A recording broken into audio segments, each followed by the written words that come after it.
Hello, my name is Tina Fornwald and welcome to Dating a Widow. This conversation is exclusive on YouTube every Friday at noon. So I want you to hit the subscribe button now. Our conversation today is going to be helpful regarding someone that is dating a widow that is being triggered or the widow herself. This episode is going to air on March 8th. On the 11th of March will be the 7th anniversary of the death of my husband that I spent 32 years with. So I thought it would be a good opportunity to talk about something that is personal, near and dear, and right in my face at this moment. For the widow, it can be hard because you still have feelings and love your spouse. An anniversary such as the day of their death, maybe the first time that you found out they were ill, maybe the day that you had to do care for them for the last time. All of those days may be triggering. It may be their birthday. It may be the last time that you had a meal together.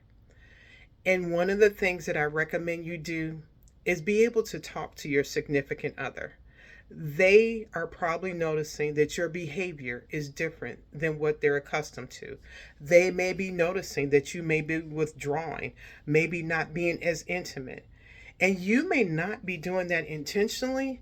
It just may be happening because your mind is drifting in a different direction and may need to reel it back in. I realized for myself in the last week or two that I was not talking as much.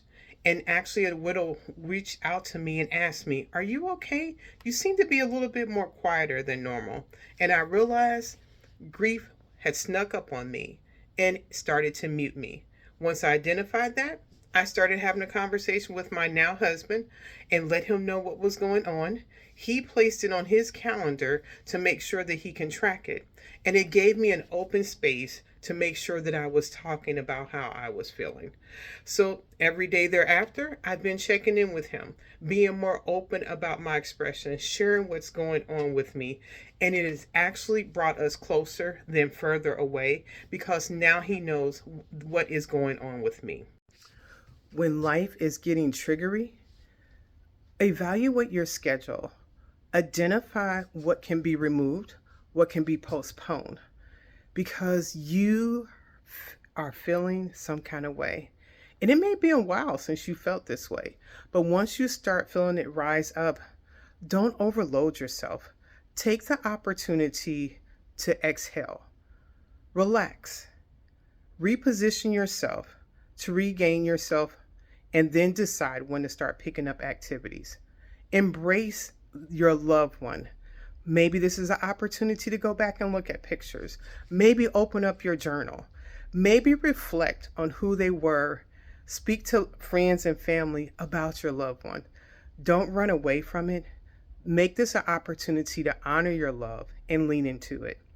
And if your current partner is so willing, allow them to join you in the process, because loving your loved one that is no longer here is a part of who you are, and the love should be honored. Do not allow your feelings for your loved one to doubt where you are in your grief process. Do not guilt trip yourself for feeling about how you do about your loved one that is no longer here. You spent a significant part of your life with them. There is a part of your heart that will always love them. Honor the relationship you had with them. Whether it was a good relationship or a bad, it meant something to you, and it has helped you become the person you are now. This heart necklace is actually the wedding bands from my late husband and myself. The outer band is Mark's heart. The outer heart is Mark's wedding band, and the inner heart is my wedding band. I get to wear this and think of Mark. Someone may never know, but I know what it represents. It's okay. Grief is housed differently as we continue to live. You are enjoying the life that you have now, but a part of your body, a part of your heart may always be impacted in some form or fashion during these triggery dates or anniversaries. So give yourself grace and you'll be okay. for the person that is dating the widow or maybe even married to her. Please know her triggering emotions related to her late spouse has nothing to do with her love for you. It does not diminish how she feels about you.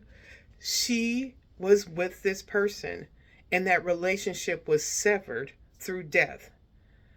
If she has told you that she loves you and if she is showing up in all the ways that you are accustomed to, besides now during this particular season, I ask that you give her grace. I ask that you understand the grief process is a lifelong process. And how she's feeling during these particularly triggering moments in life is not a true recognition of how I want you to think she feels about you. I recommend that you make yourself available for her to talk and to share what is going on with her emotions. I also recommend that if you know her well enough, maybe you can lean in and do some things that you know that would help her.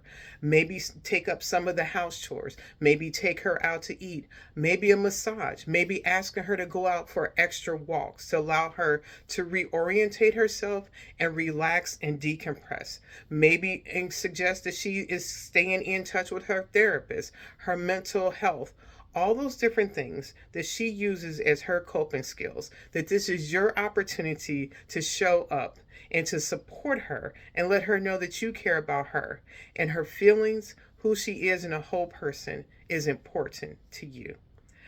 I want you to tell me the things that you have found that are important when you're going through these triggering moments. Please share them in the comments and see you next Friday.